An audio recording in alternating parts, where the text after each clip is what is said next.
Oh, Ooh. ooh.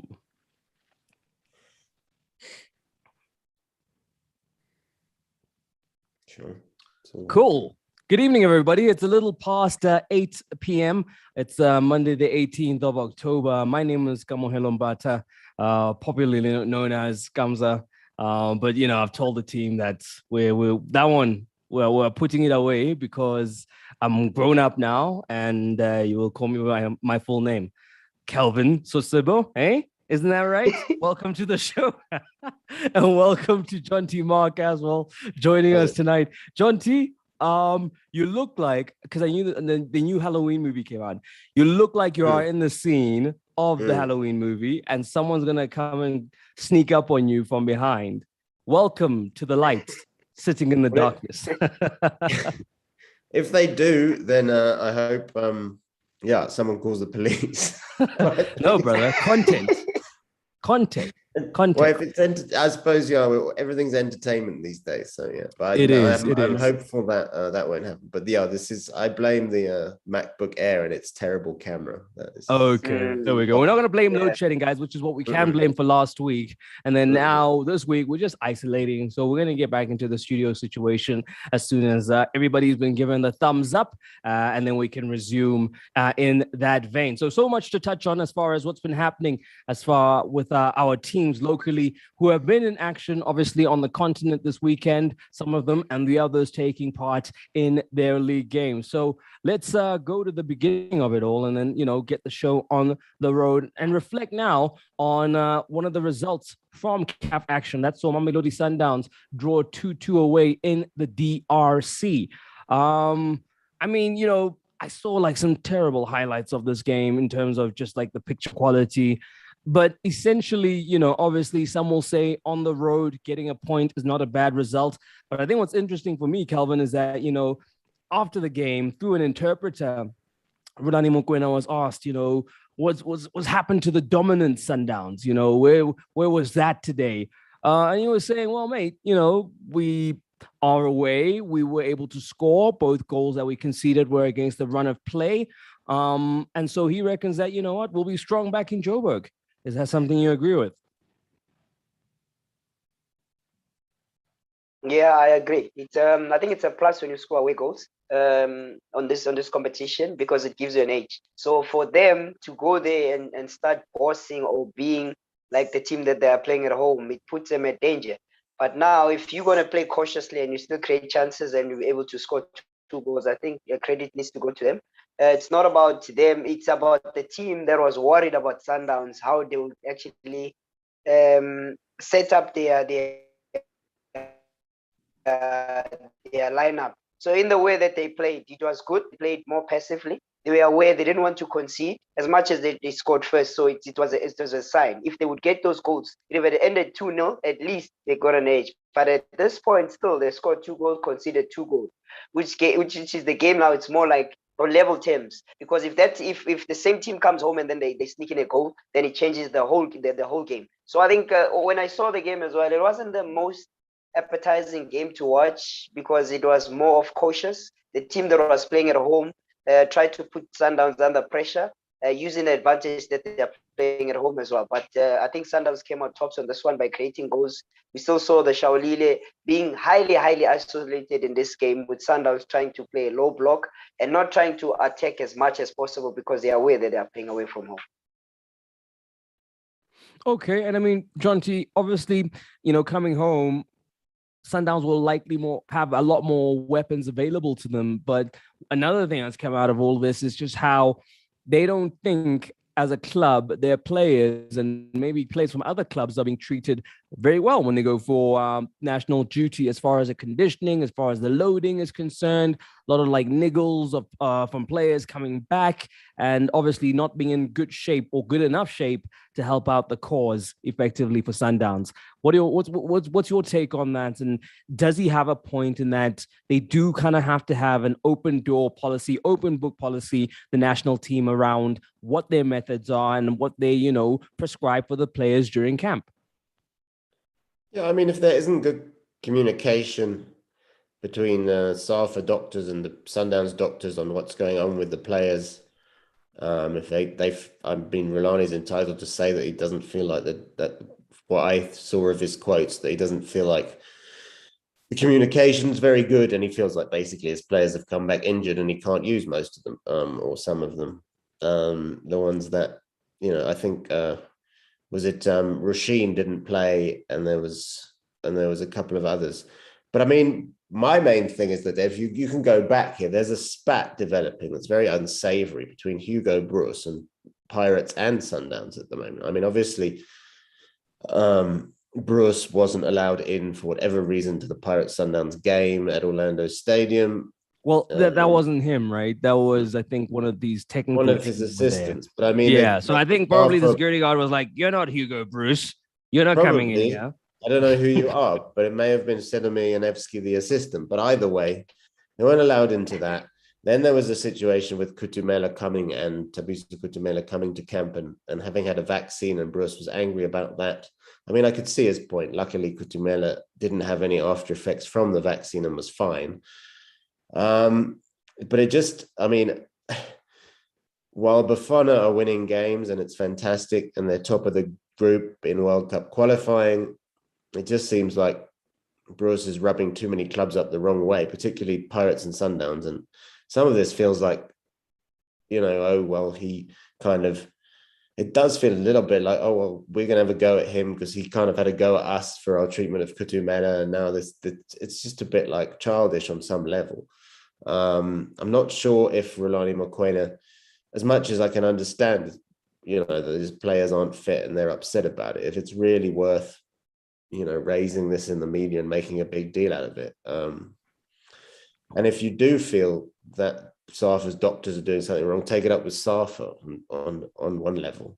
Just go to Safa and say, what are you doing? And have a conversation with them, as opposed to making it a kind of public debate now about how, and then you look at it and you go, if he calls up players next month for the Ghana and Zimbabwe games, the last two now we're going to have rubbish from Sundowns and Pirates about releasing their players. There was also the Goodman Mosele situation, which at Pirates, where he didn't turn up, which also caused a furore with Bruce. You can understand why, and I think it's just not a healthy position for either party to be in.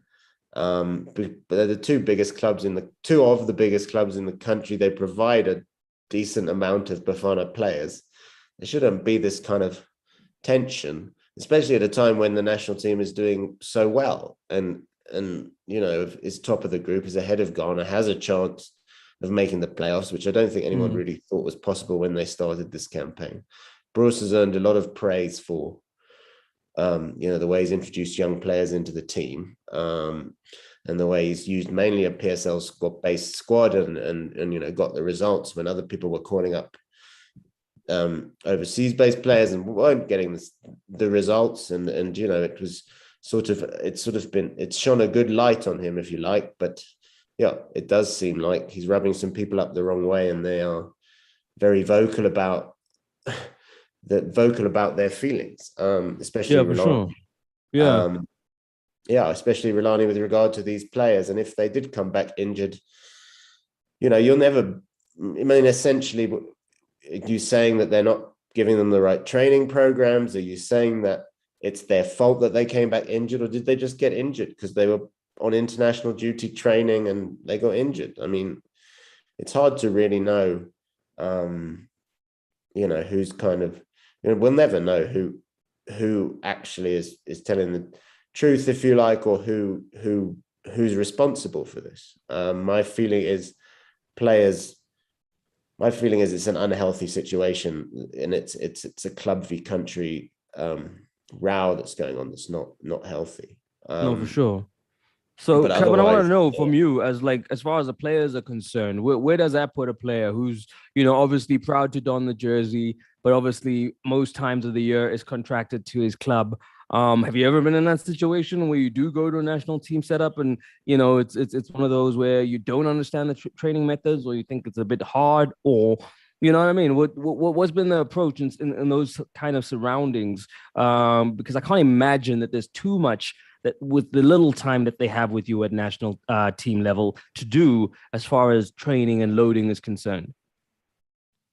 Yeah. Yeah, I did. We did have a situation like that with let's say under 20s. I think we did Steve at some point. I think we were there for about 2 weeks in camp. And I think that also just the way we've been training, it was long hours. Sometimes we'll train twice a day and we'll go back to our club's fatigue. I remember at one point, Roger Disa was still under Bidvest first. Then he said, hey, I don't think now you should go back to the national team because immediately when you leave and you go for your national duties, you come back a little bit tired. And then we start missing the spark that you bring into the team. So it is safe now to say, we don't want you to go there anymore. We'd rather keep you in. But there's players, from the players' side, I think every player would want this opportunity to play for a national team. It all boils down to the management and then how professional things are done, because it's for the best players. That you have, if you have more team, there are more players from a team's perspective, and they are playing in a national team. It gives the club a very good account of themselves, and they are marketable in that instant. So for me, I think with players, there's not much they can do because some of the affairs are not handled by them. They leave it that to the team management and the physical and the doctors and whatnot. For them, is to play, but it's to report and be honest in terms of the injuries that they've picked up, were they prior or were they during the national team. So there needs to be some clarity in terms of that and transparency from the doctors on the Sundowns side and doctors also on the national team side. Let it not be a fallout, because at the end of the day, the national team would lose. And if Sundowns were to actually keep their players, it's gonna look bad on us with such a good run that we're having in the national team. Bad. John T, could it also be the case of, Sundowns, with the resources they have, obviously can get the best physios, can get the best doctors. And, sometimes, the National Association can't exactly get the same caliber of professional. Is it maybe a case of that where we're seeing Sundowns saying, listen, man, we got the best doctors here and you guys not so much? And if so, I mean, well, we know that strikes me as a bit of an impasse. Yeah, I mean, Sundowns are obviously probably in South Africa the most scientific club in the terms of the way they look after their players. They do programs for them. They have so do they have a point to say that's not very good and, at national and level on that side? But you can't as an international coach. I mean, unless, obviously Sundowns may have given them some information. This is how you need to train this player. This player's got a weakness here. But you can't as a national team. You just haven't got the time to do that with a player. I mean, you have to take the player from the club. You've got maybe a week, 2 weeks with him to get him ready for these games, and these games are coming thick and fast. These two Ethiopia games were sort of 4 days apart, 3 days apart. So there was no time to sort of, keep to Sundowns' idea of what a good program for their player is. I don't think you can expect a national team coach to do that. He's also invested in getting results. If Rushin de Rooij is the best centre back in the country, in Hugo Broos's opinion, and his partnership with Sianda Kulu is the best partnership, that's what he's going to use over the 2 games. And if de Rooij is overloaded, then de Rooij is overloaded.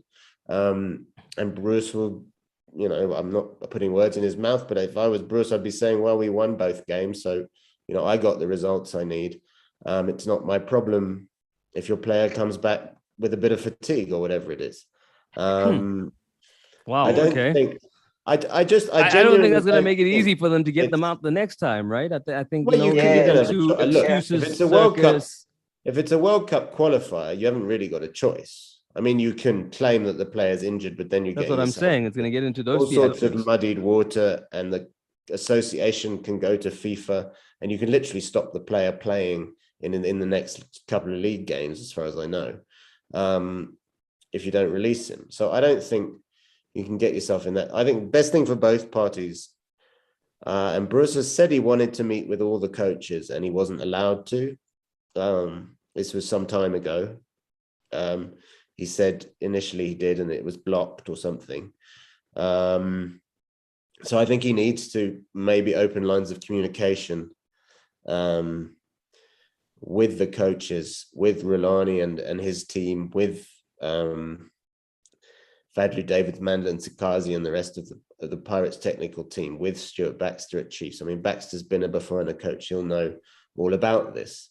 So he needs to, I think it would be healthier if there were lines of communication that were better between PSL clubs and the association.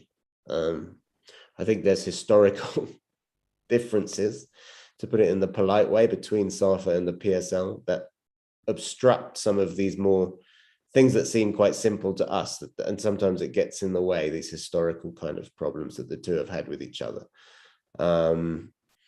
You know, I mean, even to the extent that SAFA are allowing fans back into the stadium, and then the PSL putting out statements about they're not allowing fans into the stadium. Now that's sort of changed a bit, but it's like the two are not on the same wavelength in any way, shape, or form. And that, I think, on a more general level, needs to be sorted out. But I would probably, if I was Hugo Broos, try, and he's quite an abrasive coach in it, verbally anyway, in the way he speaks. People. He doesn't hold back. He doesn't hold back, and in a way, that's good. I think for South Africa, because I think it's good to have a bit of a disciplinarian in charge of the national team, and a guy who doesn't hold back and who's not afraid of criticizing and calling out if he feels like something's wrong, like Goodman Moseley not turning up. Yeah. In other ways, I think he sometimes doesn't understand the nuances maybe of South African football a bit, in the sense that, where he comes from, maybe it's normal for everyone to have a passport, but here it's probably normal for a Pule Modi from Umlazi not to have a passport, because he's never seen the need to have one. And maybe SAFA should be doing more to just organize that kid a passport, and then we can get on with it, instead of Bruce coming out in the press and hammering this boy for not having a passport. So there's different sort of things that I feel like can be managed here. And I think it would be better if parties sat down together and we can see them singing from the same hymn sheet. I don't think it's good for us, don't get me wrong, I love it. Rolani coming out and hammering Bafana, Bruce coming out and hammering Sundowns, it gives us nice stories, but I don't think it's very good for the national team or for the health of football in this country. Okay, well, yeah, obviously that means that Sundowns have had to make do without the likes of De Rook. You've got Tapelo Morena, you've got Kutumela and Tobin Vala also in the mix. Pirates have lost Pule to injury from national team duty. But given Mota on YouTube says, nope, Rulani thinks he's special and he's not. He acts smart. There was no need to say anything there as far as him coming out and speaking against the coach. So please keep that conversation going on the YouTube. We're live as we speak. So get your thoughts in on this one. As we just reflect on the other results, it's TP Mazembe who are visitors to Amazulu, and that played out to a 0-0 draw. So I guess in that aspect, Kelvin, it puts Amazulu in a bit of a better position. All they got to do is avoid a loss and score, essentially, and then they have a way to get through to the next round. But missed opportunity in your mind? Yeah, I think it is a good result for Benny. I think for Benny at this point, he's growing leaps and bounds in this tournament. He's starting to get his dressing room to understand what it takes to compete in this tournament, in this CAF Competition Cup, and them being their first time on it, I think they've worked so hard as a unit, even though domestically they are not doing the great. They're not doing one of the greatest jobs. But I think with Benny now having his players starting to respond into what he wants, and him being more now in understanding what the players should do and how he needs to plan for the games, because these African tournaments compared to the domestic ones are not the same. It's more about physical, that side. It's more about the result, and it's not about playing pretty football, but it's about you being highly tactical and technical in how you play your game. So every missed opportunity counts in this tournament. So it's equally important that when you drill, the shift starts when you know that now the next week we are going to participating in CAF competition. Everything changes. It's not going to be like you're playing the local where they give you time and space, because we saw in the last games when Sundowns played against the Al Ahly. It was a game that was won based on tactics and tactical ability. And that being said, with Benny getting into this now, starting to understand, now he's starting to plan accordingly, that if he gets a draw, playing at home, you'll always have that advantage. Which means in other teams also, it's always nicer to play away from home. Some players feel that they perform much better when they're at home or to an environment that you don't understand. So surely this team will come in here and then they'll make sure that they put Amazulu under pressure, and they'll try and get an early goal. As early as they get the goal, then Amazulu will have to chase the game. And the more they chase the game, they open themselves up. John T. Amazulu, of course, for them, that regularity now, like Calvin is saying, Benny seeing his side become more and more his team. They're in action against TS Galaxy next. Is that the benefit of being in these intercontinental competitions, is that you have that regularity, the run of the football now that puts them, all things considered, momentum-wise, in a good position for that game against Galaxy? Yeah, I mean, I think it can help and hinder depending on the travel and all of that. But they played obviously at home, so the game against Galaxy shouldn't be too much of a problem. The long trip to Lubumbashi, it's never easy to win there. I can just remember when the late Senzo Mayua saved a couple of penalties there, and the Pirates managed to somehow get through. But the fact that he had to save 2 penalties tells you something about what can happen out there. In Lubumbashi against the side like Mazembe, who aren't quite what they used to be. They were really a powerhouse in Africa. They're not really anymore as much of a powerhouse. So, I mean, I think Amazulu have a chance, and obviously 0-0 is not the best result, but the fact that they didn't concede means if they get a goal, then they're immediately at a massive advantage over Mazembe. So it'll be interesting to see how they go. I think they've had some problems in front of goal all season. They haven't really been firing. But I think that, they've got some much better results, and they seem to have solidified a bit. They got some of their players back. And I feel like they're making progress. Whether they get through to the next round of the Champions League or not, I feel like Amazulu are starting to build a season for themselves. Obviously, even if they lose this game, they get a chance in the Confed Cup playoff. So their continental dream isn't completely over. And I think, I think Benny's got them on the right track. And I think, they must just keep going. And hopefully they can build on their great success last season, finishing second. I don't think they'll mount much a title challenge at the moment. It looks like Sundowns are walking away with it anyway. But I think that they can certainly challenge at the top part of the league, and perhaps, even if they get knocked out, as I said, of the Champions League, they can mount a good challenge in the Confed Cup. Okay, well, we'll see. Amazulu currently sitting 9th in the table, in action against TS Galaxy. But for TP Mazembe, they've made a hot start. They haven't played much football. The team that's played the most at the top of the table has played 5, and they've only played 2. But they've won those first 2 opening games for what is also for them a very, very early start, or a very, very early part of the season, should it be said. So obviously, they could still grow in confidence. They've made a good start. Lubumbashi could be quite the spectacle come the 23rd. And then in CAF Confed action, it was Maruma Gallants who beat AS Vita 2-1 at home. The coach that they brought in to help do that summarily dismissed now, of course, and so the assistants taking charge of that game.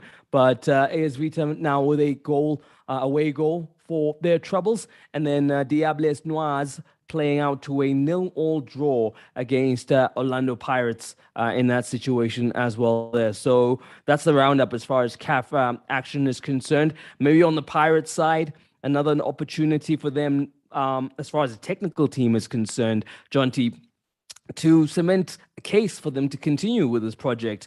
I mean, it's not the worst result on the road, 0-0, but if they see it through, surely that increases the credibility and some of the calls in certain quarters for Mandla Ngigazi and Fatu to continue. Yeah, I think 0-0 is not a bad result. Out there in Brazzaville, we don't really know what the conditions were like, but I think it's on paper it's not a bad result, and nice to see Kwanda Ngonyama getting his Pirates debut finally. Hopefully, maybe he can become a regular there at centre back, although there's a lot of competition for places. But I think, yeah, I mean, it is another claim for Fadlu and Manla to say, well, if we go far in this competition, maybe they can raise their hand. At the moment, Pirates don't seem to be making much movement in terms of going for anyone else. So it does I think they'll be given a decent amount of time to raise their hand. Pirates results have been a bit mixed so far this season, but they've also picked up a little bit. And yeah, again, it's a case of they do seem though, for a size, for a club that's invested so heavily and a squad that's so big, they are a little bit too far behind Sundowns in terms of their on-field performances to make it credible that they will be challenging for the title. But they might be able to pick it up. They might be able to go on a bit of a run. I do think that there's something lacking at Pirates, and also there's been a lot of sort of bad reports about players off the pitch, and as much as it's not, it's just unfortunate that you've got Gabardino in the press for the wrong reasons, Ben Mochwari in the press for the wrong reasons, Goodman Morsele in the press, and you wonder culturally at Pirates what's going on. You wonder what's going on behind the scenes there, that all these players are kind of getting themselves in the papers for the wrong reason, if you like. And you just feel like there's a lack of harmony somehow within the playing squad. So I would like to see that turn around, and I'd like to see them getting in the papers for the right reasons, which is scoring goals and winning matches and challenging Sundowns and challenging for trophies, rather than these rather salacious tabloid stories. But as salacious as they are, there does seem to be an element of truth about them, and I would like to see, as I said, Pirates sort of performing on the field and not off it. No, for sure. Kelvin, what do you know, brother? What are your mates telling you? Go Pirates. Like, we want to know. I mean, is it a case of the squad being too big and unmanageable? When you have such a big squad, you can have too many clicks. We already know clicks happen anyway in the change room, but when you have such a big squad, does it make more clicks, and do more clicks equal more disharmony? Yeah, I think at this point, when it always happens, when a new coach comes on board, there's always going to be those people that are on the forefront, and those other ones that are isolated. It's normal. The team will be divided into 3 or 2. So there's going to be the starters and the ones that are the bench warmers. And what's being spoken about there, it's not nice. It drifts the team very wide apart. And also, when a player is starting not to play, it's easy for him to slip into to be ill-disciplined, and then this is what you see now. You're seeing players for the wrong reason in the media. So if they can control that squad, with Mandla Ngazi being new coming into that, some players think they know much better than him, because they've been there longer. He just came now, so it's up to Fadlu to make sure that he marshals the team, and he makes sure that he shows Manda Niazi in terms of how things are supposed to be done at this camp. Because at the look of things now, it doesn't look like there's a harmony in the team, and it doesn't look like those players want to play for one another. It's more or less like individual performances that are trickling in, which is why they are having goal droughts and also not playing as a team. Even when they lose, it's not a Pirates that when they're going to matches, you can fancy maybe a win.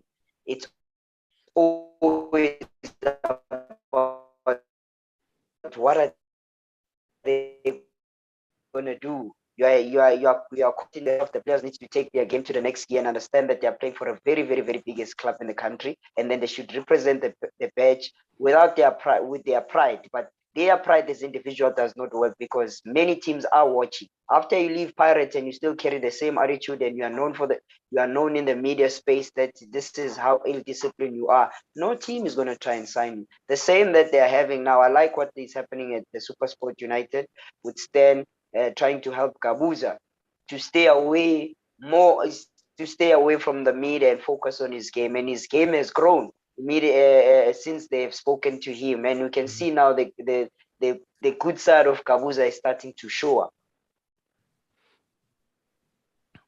Okay, well, there we go. That's how we're going to round it off as far as CAF competitions are concerned. Hunadi Matlayela will have the last say. Benny's going to have it tough in the DRC, more especially given the style of play that he's displaying. I see him going to the Confederations Cup. Home games need to be won in CAF. That is a salient point that you're making as we now divert our attention to the DSTV Premiership.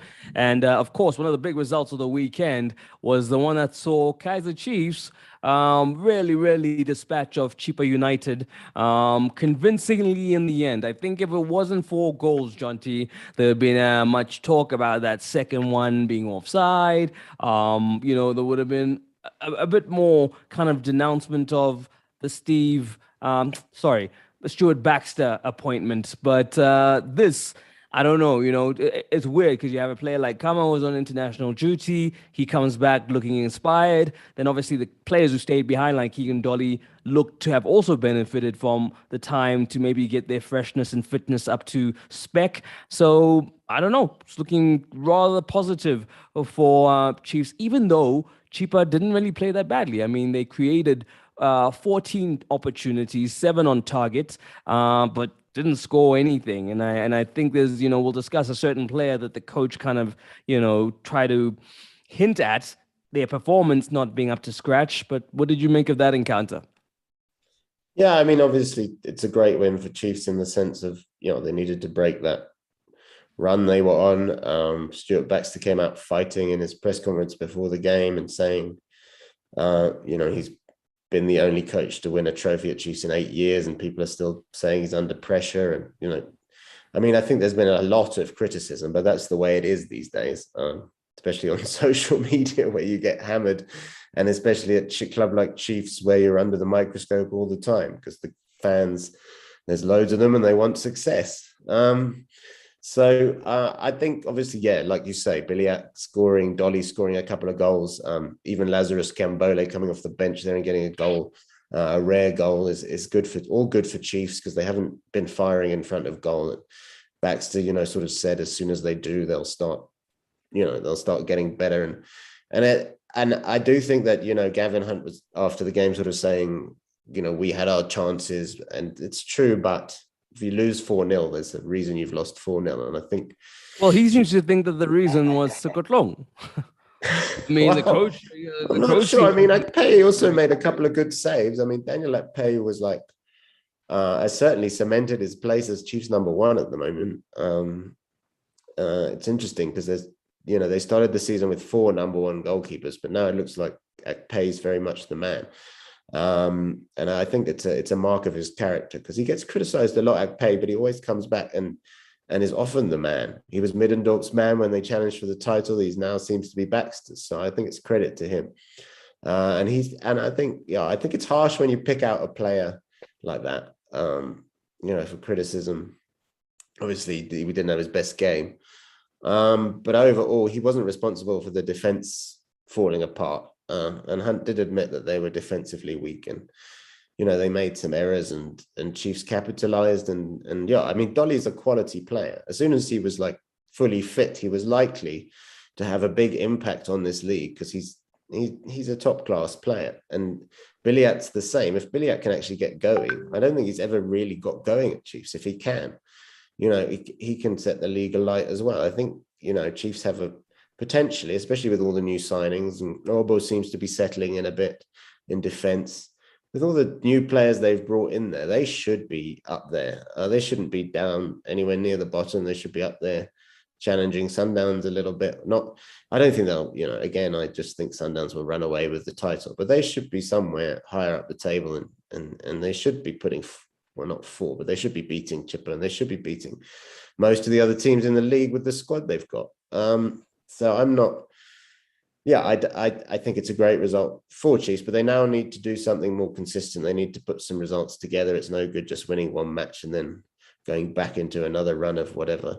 And they've got to show that they can do it every week. Baxter does, however, need to be given time, in my opinion, to to sort of put his mark on the team. 7 games or so is not really enough for us to judge him on. He needs to be given at least the full season or most of the season. If it's really falling apart a few games from the end of the season, maybe the same thing will happen to him that happened to Gavin Hunt at the end of last season. But for now, I think Baxter needs to be given a chance, and I think that's a good result. And hopefully they can build on that. And like I say, with that forward line, and maybe they've, with Nurkovic out, Castro out, they got so many injuries there, but maybe they've fallen upon something that can work for them going forward without actually a target man specifically. Maybe the mobility of an attack like that can work for them better than just having a Nurkovic and lumping it up to him. So yeah, I think going forward that the signs are positive for Chiefs, and hopefully they can put a run together. And yeah, hopefully that'll take them higher up the table. For sure. Now, Kelvin, when a coach calls you out like that as a player, like Sukutlung, what's going through his head? I mean, obviously some players, depending on how well the coach knows them, the psychology of what kind of personality, he can goad them in the right way to get a reaction out of them. But some players are sensitive. I mean, does it strike you as Gavin being a coach who knows what his player is capable of and just kind of saying, hey, man, show me what you got? Or are there better ways to handle it than putting your striker on blast straight after the game where, like I say, 14 chances created, 7 on target, nil. They don't score a single one. Yeah. It's a difficult one. Yeah. As a coach, I think Gavin Hunt knows better than me. Became in the coaching department. I'm still crawling towards it. And one thing that we are being taught as coaches is you never blast your players on the media. You try and protect them, but I think he lost it because counting the number of chances that they've created without them converting even one. Knowing a player of Scotland, he knows what he can do. He knows from training that he punishes those. What changes? That what upsets you, because when you start thinking about what you just said on the media, it justifies to a player. It's not that I'm being too harsh on you. It's just that a lot of people were listening at this point. But you know that what you should have done better in these instances and that way. But now you're pointing. That's why in training, a coach will always be hard on players because it's mentally preparing you for a game. If you're too soft on a training session, it doesn't translate to a game model because you think everything is a joke. So when it's too serious, every little mistake, the slightest of mistake, you stop a session, you correct it, you coach around the ball and off the ball, being involved in the game. It's one of those things where you feel like, yes, Scotland would have done a little bit better, but I think he's strong enough. He's a well-traveled player. He's been around, and I think he knows himself that he can always improve and he can do better to help the team to the position where they are. And also, Scotland making sure that he helps the coach in getting good results because the coach has shown confidence in him by signing him and getting him in there. Well, there we go. So I think, obviously for Chippa, what's precarious about them, John T, is the fact that as far as all the teams who've played all their games, they're bottom of the log, and they've got 2 teams still beneath them who, if they catch up and do well in those results, will put Gavin even under more pressure. What do you think it's going to take? What do you think is going to be the straw that breaks the camel's back as far as Chippa Mpengesi, the owner, reacting to the results? Or are we maybe seeing a change in approach from the club? Is Gavin going to be afforded more time? Is he going to be given, we don't know what the discussions are prior to the season as to the field in terms of getting the right kind of players into the club in general. Are you surprised that you still got a job, or do you think there's a bigger mission at hand? Look, I mean, Chippa Mpengesi from the start has been saying he wants to change his philosophy a bit and he wants to give Gavin the time. And I think only a week ago, he wrote an open letter to the club's fans saying saying something along those lines. That was obviously before they lost 4-0 to Kaiser Chiefs. And this is Chippa and Pengesi, so it feels like it's possible he could pull his trigger at any point. And also, Chippa down there, I think they're about, second bottom at the moment, or 13th or something like that.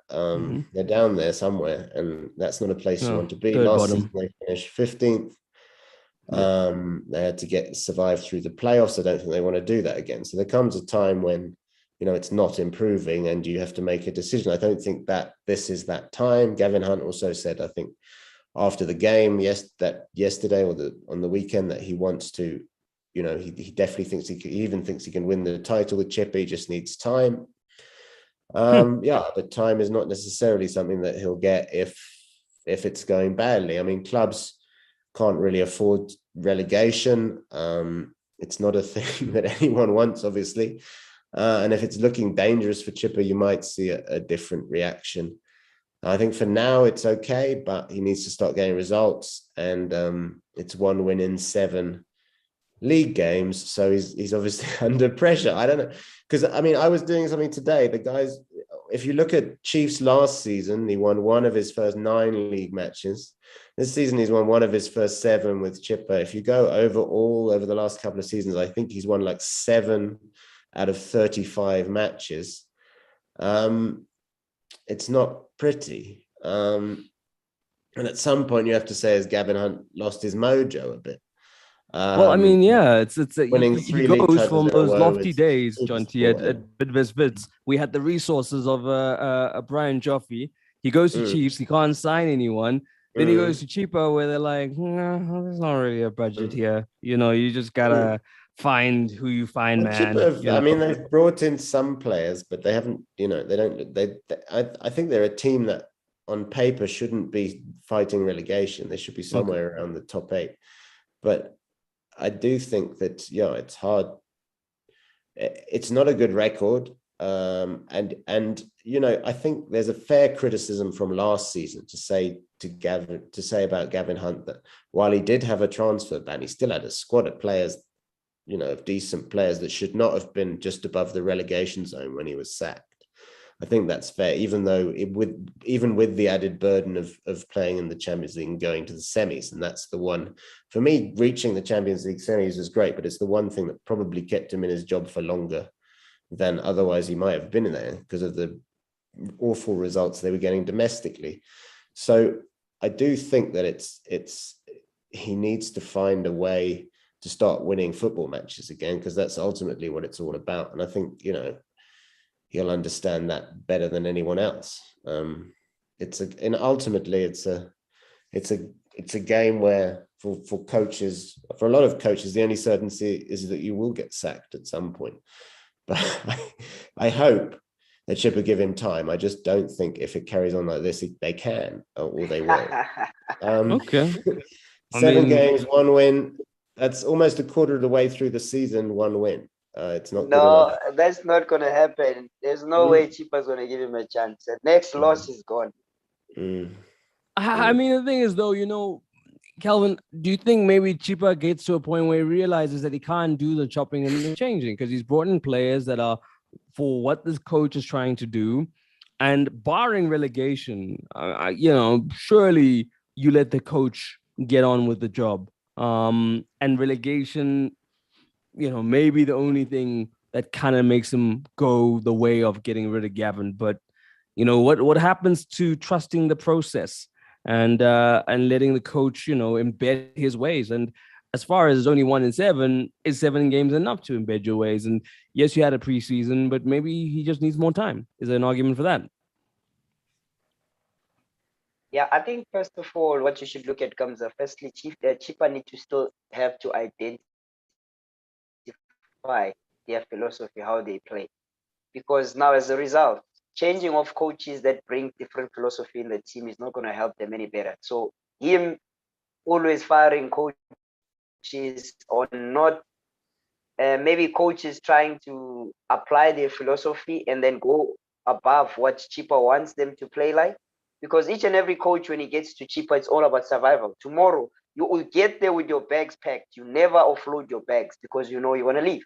So I think once Chippa is established in terms of how they want to play, the identity, once they find the identity, I think that's going to give them a push. And Mpengesi is going to be maybe a little bit lenient towards the coaches that he hires if they play according to the identity that how he wants his team to play like.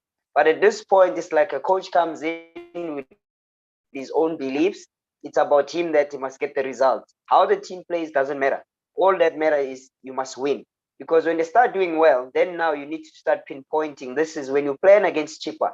This is how you need to plan against them. Are they a counter-attack team? Are they a team that sits back? Are they a team that like ball position? Are they a team that play direct? Those are the type of elements that one we have to look at because Chippa play a whole lot of mixture of football. 1 minute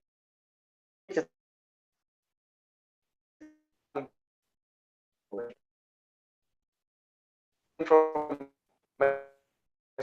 second ball. The next minute that can keep. Okay.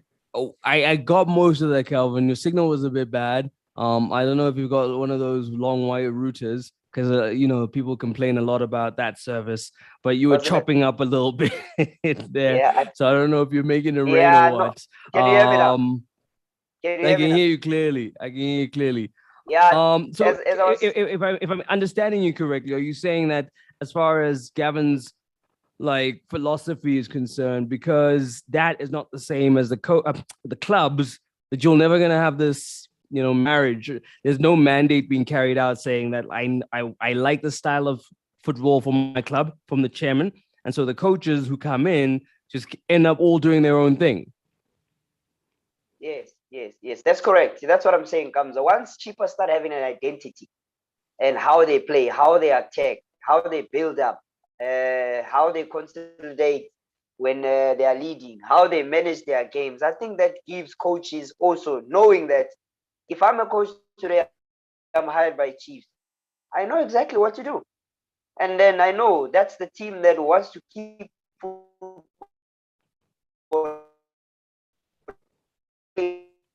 and then want to please their fans. Or 8 points, whatever points that I get on the bag, then at least now I can start unpacking my bag. Because I cannot unpack my bag when I'm a Chippa, because any day I lose one game, draw one, lose the next one, already my ticket flight is booked. So it's a matter of coaches coming in there and start believing on their own philosophy with the players that they still need to readjust. And having too many coaches coming at the team, it confuses players.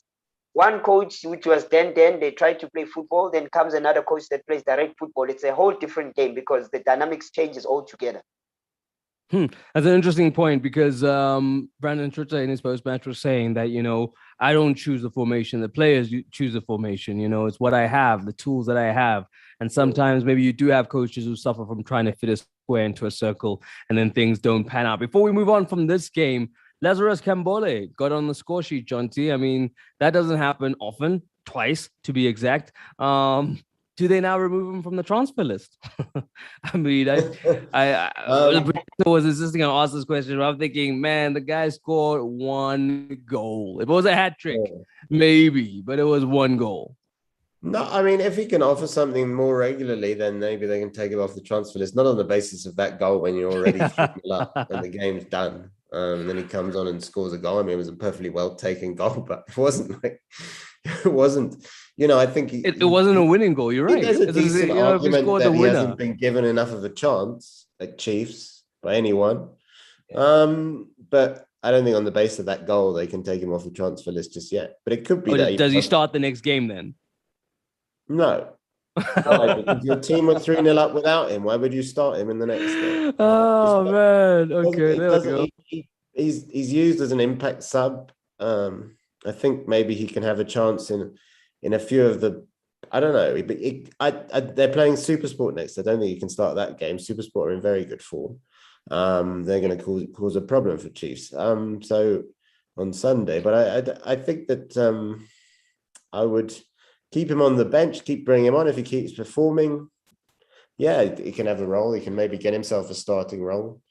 at some point, or if Baxter has a certain game plan that fits putting him in the starting lineup, he can go into the starting lineup. I don't think he'll be a regular. So for now, no. But if he can keep going, I mean, I think, what is it? Two goals or 3 goals in his Chiefs career. That's 2, not. yeah, I think it's 2 in the league, maybe, and then like show a bit more consistency in front of goal than that before Chiefs can say we'll keep this guy. But well, there we go. Let's see. No Nukovic, no Castro. Yeah, so I think for now, I think at least until January. Well, I mean, they can't sell until January anyway, but for now, he's going to be a useful sub because they haven't got anyone else really on the bench. Yeah, I guess. Fair enough. I mean, you mentioned SuperSport. They won 2-0 against Barroca. I guess, some will say, cool, it's a victory, so who cares? But some maybe then saying, if you look at someone like Bradley Hrobla, who they've counted on his goals, they've seemingly dried up a little bit. Have you seen that? Is he being useful in other ways? Or is it just a case of a striker yet to find his scoring touch again? No, I think Grobler will come good. I think Grobler is a good striker in the PSL and he'll score goals. I mean, it's fine. It doesn't matter where they come from. Lungu got both this time. He's a guy I've always liked him. As an attacking threat. I think Empani Lungu is a good player, and I think the more people can get you goals, the better it is for you as a club, and the more likely you are to be up there. And I think SuperSport have made a fantastic start to the season, considering that Caetano Tembo started the season with his job under a bit of pressure. We didn't know really if he was going to stay. And I think in terms of what they've done very well. They've put a good sequence of results together, and whoever's getting you goals is, Gabuz has provided some goals. Grobler has provided some goals, and now it's Lungu. So I wouldn't worry too much about Bradley Grobler. He's an experienced player. He's seen most of it in the PSL that there is to see, and I think he'll come back and start scoring again. So I'm not worried about the fact that he hasn't scored for a few games. Yeah, there we go. I mean, SuperSport always start well, Calvin. They do have a tendency to fade badly in January. I think it's all about having. It all boils down to managing Hrobla at this point. I think Caetano as well is very experienced in that. He understands when to play him and when not to play. Yes, goals has dried up a bit on his side, but the right moment will come because they know what he can do. They know that he's present up front, and they're just trying to find different combinations to also assist and see how he fits in, because you're seeing in his absence, there's still other players that are performing quite well. So him being absent as well, he's watching the game with maturity. Then when he's given a chance, he knows what to do. Well, there we go. Maybe they're saving him for the second half of the season, which is when the form tends to dip. But what does this mean for Coach Toka? Because out of all the teams up north, he's the last man standing, it would seem, at this point in time.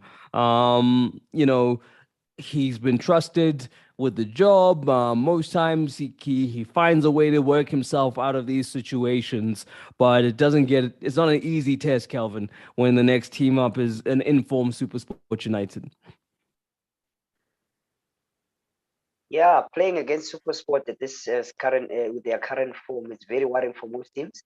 They're playing a very good, exciting brand of football. They're attacking team, introducing more youngsters, and they're going full throttle in teams. The results are telling, and how they position on the league. And you going to play SuperSport, you have to dig down deep. Your game needs to be high up there in order to match them. I don't think you're gonna match the Gabuza, the fleas from these youngsters at the back. I think the energy and the balance on the team has been molded better by Caetano. It's a well-oiled, disciplined team that is still going to go a very long way. If they keep the same form at this current, if they keep the same form, I think for them, a lot of teams are going to be having a trouble playing against SuperSport in the way how they attack and how they defend. Exciting players all over, young, energetic, and blending on with a little bit of experience that is helping guide the youngsters, which you can see that the team is going back to his traditional way of doing things by introducing youngsters into the market and trying to keep the conveyor belt going. That's that result then, I guess, in the bag for SuperSport. It'll be interesting to see how if they can get this good run of form still going, sitting second currently in the table and looking good. Next game up was Swallows in action against Stellenbosch FC. Brandon Trutter back on the bench from his supposed gardening leave. Still couldn't plant the seeds this weekend, though, to a victory for his side. So in the end, a good point for the traveling Stellenbosch, who themselves were like looking to switch things up as the game wore on, trying to find solutions to unlock Swallows rather. But I mean, you look at the goal scorer for Swallows, John T, should he have even been on the pitch? At this point, Razek Khamaldeen with what was a crazy wild tackle. And the only thing crazier and wilder was the fact that the referee was just like, hey, man, just tone it down and carried on with the game. No, I don't think it was bizarre, man.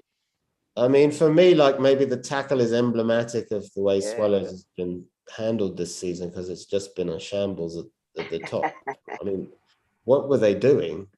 I mean, you send your coach on leave, you put another guy in charge, he does worse than the guy you sent on leave. Then you bring the guy who was on leave back. To be fair, when I spoke to Swallows chairman, David Mokasho, he did say he was bringing him back. He brought him back. But I mean, it's not... When have you ever heard of a coach? Have you spoken to him since, John T? Have you asked, like, I haven't. I'm going to speak to him again. But please ask him, how's the mood in the mornings? I'd love to know. Of the mood? Yeah, when everyone pitches up at training, when Brandon and Simo walk into each other, it must be frosty, surely. Yeah, you'd think so. I mean, I don't... Yeah, you don't, and there was that awkward handshake, photograph of that slightly awkward handshake in the boardroom that was like, looked a bit, didn't look like the friendliest of handshakes, let's put it that way. But I mean, the whole thing's like, they did so well last season, although they drew too many matches, but they barely lost. And, Hamildeen was on fire. I think he's obviously been a bit frustrated because he thought he was going to Chiefs and then that didn't happen. I think. But he reacted well. He reacted well to it. Yeah, sure. I'm just saying it can only frustrate a player. I mean, I just feel like it's just gone pear-shaped for Swallows. And if they're not careful, they'll end up in the relegation zone because they aren't getting any results.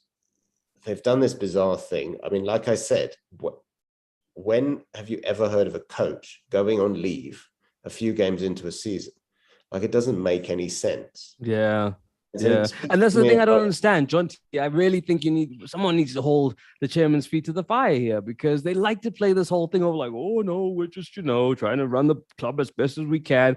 But I have to assume that they are creating a friction here in their own club. I mean, who decides that Brandon goes on leave? Who decides that Simo is going to take over? Who decides that all these players now that were suddenly signed and weren't playing under Brandon must play? Like, it can't be. Like, they're taking us for fools a little bit, because they have to accept some accountability for the situation they have created. Absolutely. Even admitting that in trying to fix it, they made it even worse. Yeah, it speaks of an interference coming from a high level. And it speaks of a mess, really, because you've got a club that can't decide what it wants. And then that message is going to filter down to the players. The players are, gonna and there doesn't seem to be a clear message. I mean, you say you want to see what Simo can do, or you want Simo to have a chance to imprint his tactics on the team, and you're going to observe that. That clearly doesn't work. So you bring the other guy back, and now you're back to square one. So in fact, what it actually looks like is you may as well stuck with Brandon from the start of the season and kept him, and you might be in a better position.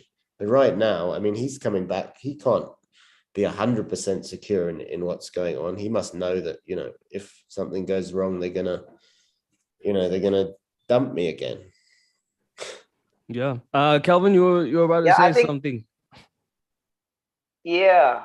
I think the way they brought Simo to Swallows, I think indirectly it was to replace Trutter.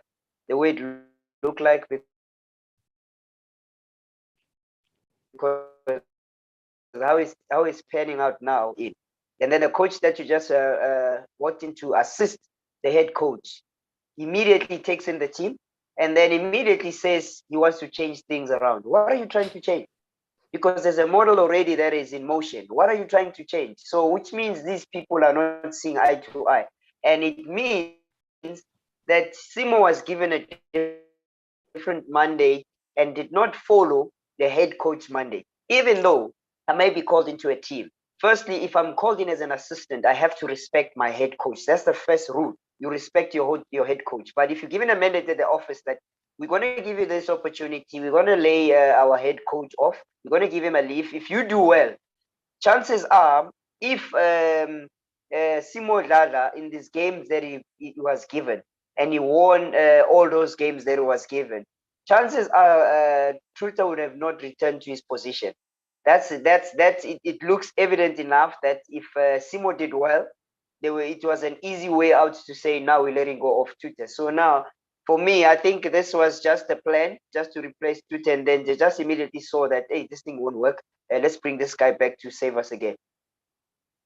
Yikes. What a strange situation currently at Swallows. Let's see how it pans out as far as the rest of the season is concerned. But I mean, Stellies were only behind for a minute in that game. And then you're seeing a coach who trusts youth, a coach who, from obviously structurally from his board down to him, there's a vision, integrate young players, integrate players from the area, play exciting football, be tough to beat. And, you know, Kelvin, for me, it seems like Stevie B is ticking all those boxes. What do you think it is? Is it that security of the management style, that he knows that he has people who are not maybe necessarily, you know, long time football people and come with a different way of thinking and have just literally allowed him to work in peace whilst providing all those pieces of the puzzle you need to be a good sustainable team in this league? I think the people that are behind the coach do understand the processes and they respect the processes. In a way that how things are set up, you could see that the coach is having full support from the management and the way how he's doing things. It's not risky to see him play. People are in sync. They do understand where they want to be placed in the league, how far they want to go, what they want to achieve, what are the objectives. And with that being met by the technical staff and the management, I think it's one of the things that is driving the team into the right direction, and it's giving them the energy for them to perform in the way that they've been performing.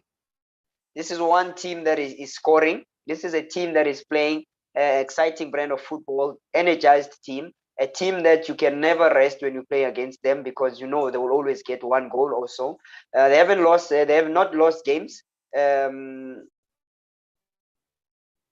More than they have drawn the games. So for them, it has been a good run, and the squad is being well managed. The coach is helping those players to continue with their form. I think the management from their side, getting the other players to integrate and make sure that they're in the right platform for them to blossom in this league. And it's always good to see youngsters and fresh blood coming in because it gives the team mileage more time to mature. Because if one player comes out, and then at least you've got a youngster that can still take you to 2, 3, 4 seasons ahead, rather than you have players that in the next coming years they're going to retire.